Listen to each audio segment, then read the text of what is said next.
नमस्कार मित्रांनो. आजच्या व्हिडिओमध्ये आपण क्विक परचेस, इझी लोन, सावधान पुढे धोका आहे हा सब्जेक्ट घेतोय. त्याचं कारण म्हणजे काय, की आता सध्या जो काही कर्जबाजारी लोकं होत चाललेली आहेत. आता एक्झाम्पल माझ्याकडे दर आठवड्याला किमान 3 ते 4 व्यक्ती असे येतात, की जे लोकं आज कर्जामध्ये स्टक झालेले आहेत. आणि ज्यावेळेस आम्ही त्यांची पूर्ण कारणं बघतो, तर त्यावेळेस हा क्विक पर्चेस आणि इझी लोन हा खूप मोठा फॅक्टर आहे. म्हणून हा व्हिडिओ आज आपण घेत आहोत. जेणेकरून भविष्यात कुणीही कर्जबाजारी होऊ नये आणि त्या कुटुंबावर किंवा त्या फॅमिलीवर फायनान्शियल स्ट्रेस येऊ नये म्हणून हा व्हिडिओ घेतोय. हा व्हिडिओ 2 स्टेपमध्ये आहे. पहिल्या स्टेपमध्ये आपण बघणार आहोत, की कर्जासाठी अशा कुठल्या गोष्टी किंवा आपण कोणत्या चुका करतो, ज्यामुळे आपण कर्जबाजारी होतो. आणि दुसरी महत्त्वाचा जो पार्ट आहे, ज्याच्यामध्ये कर्जबाजारी होऊ नये म्हणून आपण काय काळजी घेतली पाहिजे, ते डिस्कस करणार आहोत. म्हणून हा व्हिडिओ शेवटपर्यंत बघा. चॅनलला जर नवीन असाल तर सबस्क्राईब करा. आपल्या मराठी माणसाचं चॅनल आहे. आणि या व्हिडिओमध्ये तुम्हाला कोणती गोष्ट आवडली ती कमेंट मात्र नक्की करा.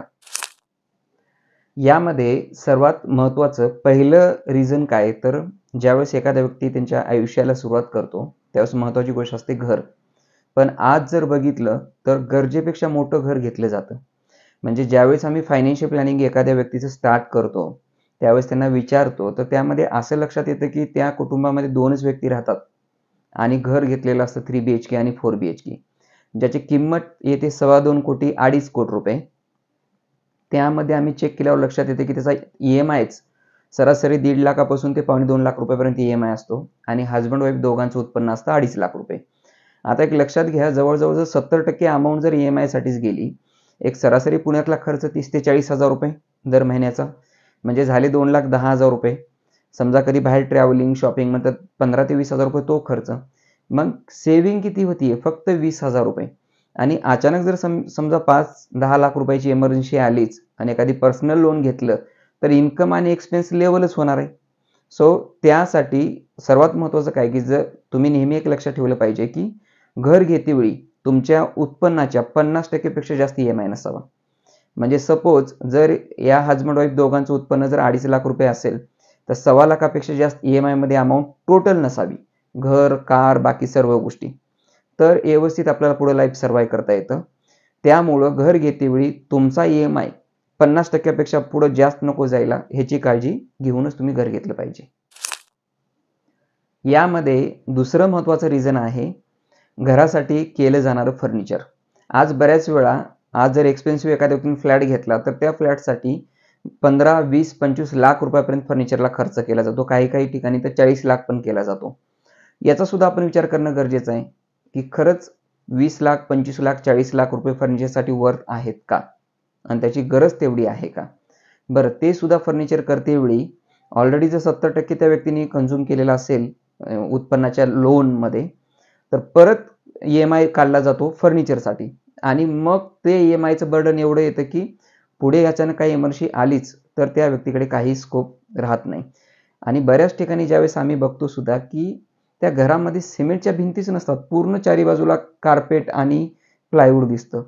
पण खरंच एवढी गरज आहे का? त्यामुळे हा सुद्धा तुम्ही विचार केला पाहिजे. कारण पुढे भविष्यामध्ये भरपूर साऱ्या महत्त्वाच्या गोष्टी असतात. जर घर आणि फर्निचर ह्या 2 गोष्टीमध्येच तुम्ही स्टक झालात, तर पुढच्या गोष्टीसाठी तुमच्याकडे सेव्हिंग काहीच राहत नाही आणि अचानक जरी गरज लागली तर कर्जाशिवाय पर्याय राहत नाही. म्हणून ही सुद्धा प्रामुख्याने ही गोष्ट बघणं गरजेचं आहे. आणि जेवढी गरज आहे तेवढंच तुम्ही फर्निचर केलं पाहिजे. आणि सर्वात महत्त्वाचं, तुम्ही घर घेतल्यानंतर 2 वर्ष, 3 वर्ष, 4 वर्ष थांबा आणि सेव्हिंग करून तुम्ही इंटेरियर करा. लोन घेऊन इंटेरियर करू नका, कारण या गोष्टीमुळे सुद्धा कर्जामध्ये स्टक होण्याचे चान्सेस आहेत. तिसरं महत्त्वाचं कारण आहे, आपण बऱ्याच वेळा कंपॅरिझन लाईफ जगत आहोत. पण मला एक सांगायचं आहे, की जीवन हे आपलं स्वतःचं आहे. त्याच्यामुळे तुम्हाला जे स्वतःला योग्य वाटतं त्या पद्धतीने तुम्ही सर्व्हाइव्ह झालं पाहिजे, ना की कंपॅरिझन लाईफमध्ये. कारण बऱ्याच वेळा आपण बघतो, की आपल्या एखाद्या मित्राने एक्सपेन्सिव्ह कार घेतली, त्यामुळे ती कार चांगली आहे आणि आपण पण पटकन लोन घेऊन परचेस करायला जातो. किंवा एखाद्या मित्रांनी फॉरेन ट्रिप करायला गेल्यानंतर आपण सुद्धा कर्ज घेऊन फॉरेन ट्रिप करायला जातो. ह्या गोष्टीमुळे सुद्धा आपल्यावर कुठेतरी कर्जाचा भार वाढत चाललेला आहे.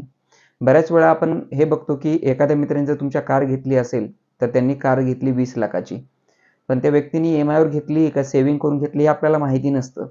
त्याच्यामुळं आपण पण जातो पटकन 20 लाख रुपयाची एक महागडी कार घेतो आणि मग EMI फेडतो. आता जर आपण घरासाठी कर्ज घेतले, फर्निचरसाठी कर्ज घेतले, कार सुद्धा परत आपण कर्जावरच घेणार आहे.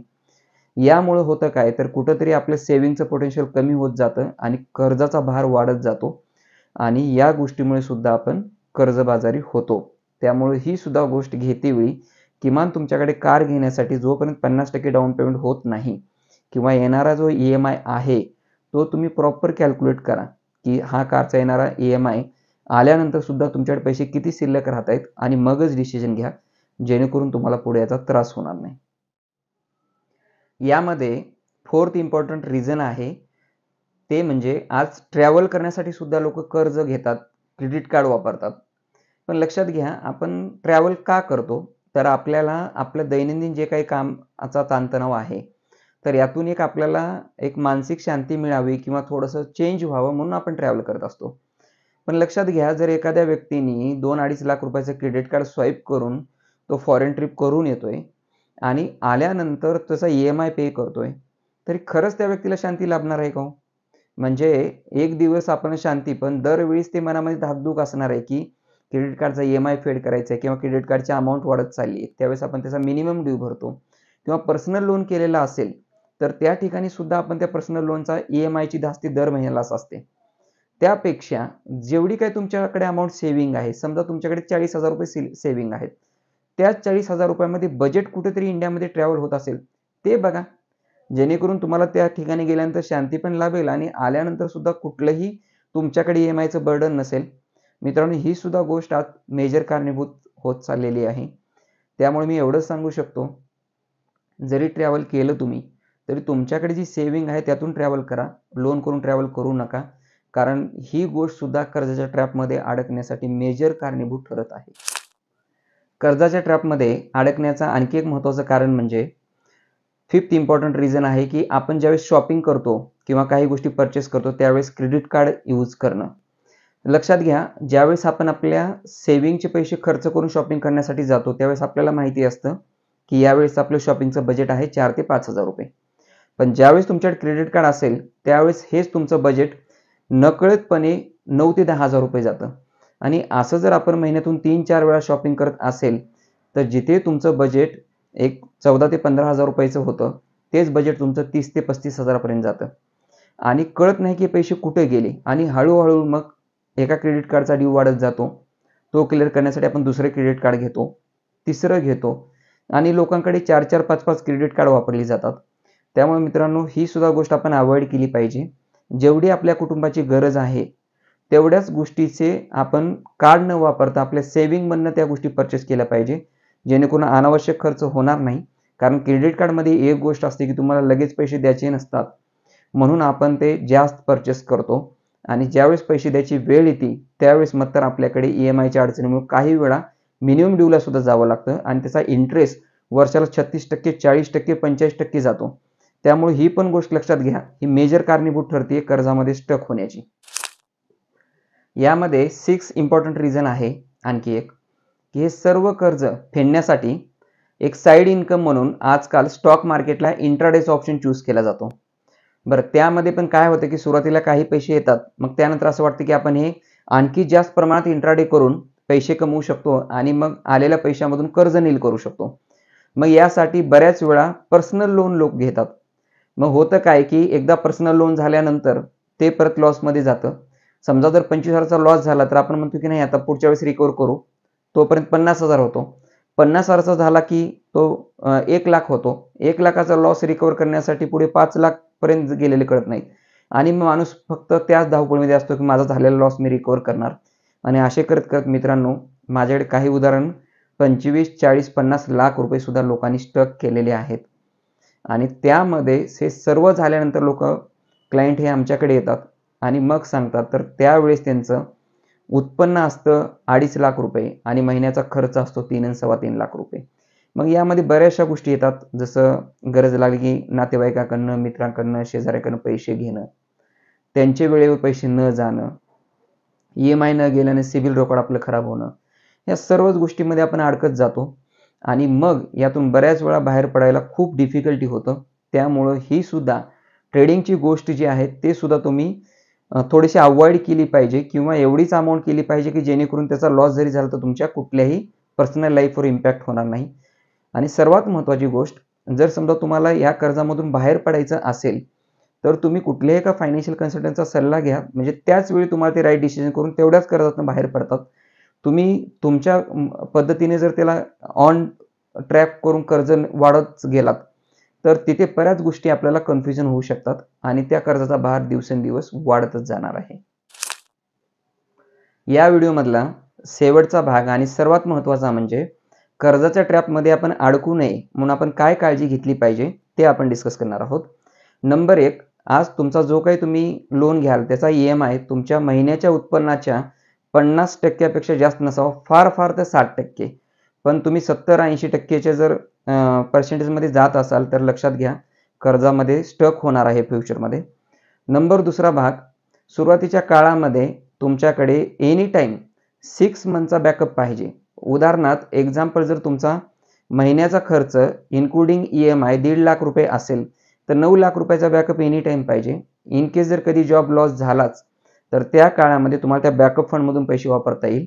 आणि दुसरं महत्त्वाचं, बऱ्याच वेळा काय होतं की जर जॉब लॉस झाला तर EMI मध्यंतरी बाउन्स होतात आणि त्यामुळं आपलं सिबिल रेकॉर्ड खराब होतं आणि भविष्यामध्ये आपल्याला कुठलेही लोन घेतेवेळी अडचणी येतात. म्हणून ही एक गोष्ट आपण प्रामुख्याने बघणं गरजेचं आहे. यामध्ये आणखी एक महत्त्वाचं रिझन आहे, लोन घेतेवेळी काळजी घ्या, घेण्याच्या अगोदर काळजी घ्या. लोन घेतल्यानंतर काळजी करत बसू नका. हे मी का सांगतोय तर त्याचं रिझन काय की बऱ्याच वेळा आपण उत्पन्न आहे म्हणून लोन घेत राहतो. समजा हजबंड वाईफ दोघांचं उत्पन्न आहे 2.5 लाख रुपये आणि त्या व्यक्तीचा EMI आहे 2 लाख रुपये.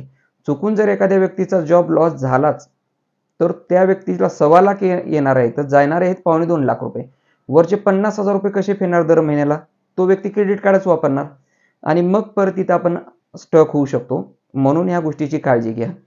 आणि चौथं सर्वात महत्त्वाचं, जरी चुकून एखाद्या ठिकाणी तुम्हाला असं वाटतं की बाबा नाही मी लोनमध्ये स्टक झालोय आणि मला यातून बाहेर पडायचंय, तर कुठल्याही एका फायनान्शियल प्लॅनर किंवा आर्थिक तज्ज्ञाचा सल्ला घ्या जेणेकरून तुम्हाला योग्य मार्गदर्शन मिळेल. तर आर्थिक सल्लागाराकडे काय गोष्टी असतात किंवा फायनान्शियल प्लॅनरकडे काय अशा गोष्टी असतात तर त्या व्यक्तीकडे एक एक्सपिरियन्स असतो, केसेस असतात की ज्यांनी अगोदर अनेक लोकांना कर्जाच्या ट्रॅपमधून बाहेर काढलेलं असतं. त्यामुळे ते तुम्हाला व्यवस्थित हेल्प करतील आणि त्याचा तुम्हाला फायदा होईल. आणि सर्वात महत्त्वाचं मित्रांनो, हा जो व्हिडिओ आहे तो मॅक्झिमम लोकांपर्यंत शेअर करावं. कारण काय होतं, कारण आता आम्ही बघतोय आठवड्याला 4 ते 5 केसेस माझ्याकडे कर्जाच्या ट्रॅपमुळे लोकांचे येतात आणि एवढे मेजर ट्रॅपमध्ये अडकलेले आहेत की त्यामुळे त्या व्यक्तीला नको त्या वयामध्ये BP, शुगर, मेजर हॉस्पिटलच्या इंजुरी तयार झालेल्या आहेत, स्ट्रेस, ताणतणाव घेऊन. त्यामुळं हा व्हिडिओ तुमच्या जवळच्या मित्राला हक्काने शेअर करा आणि सांगा की हा व्हिडिओ तुम्ही व्यवस्थित बघा आणि त्यानुसार गोष्टी फॉलो करा. कारण जर तुमचा जवळचा मित्र फायनान्शियली कधी स्टक झालाच तर तो पैसे तुम्हालाच पहिला फोन करणार आहे. त्यापेक्षा तुमचा मित्र यामध्ये स्टक होऊ नये म्हणून तुमच्या मित्राला हा व्हिडिओ शेअर करा. आणि हा व्हिडिओ तुम्हाला कसा वाटला तो नक्की कमेंट करा. फक्त तळमळ एकच आहे की आपल्या मराठी माणूस कुणीही या कर्जाच्या ट्रॅपमध्ये अडकू नये, हा यामागचा शुद्ध हेतू आहे. आणि चॅनल जर तुम्हाला आवडलं तर नक्की सबस्क्राईब करा, फॉलो करा आणि तुमच्या कॉन्टॅक्टमध्ये मॅक्झिमम शेअर करा जेणेकरून भविष्यामध्ये कुणीही एवढं मेजर कर्जबाजारी होणार नाही.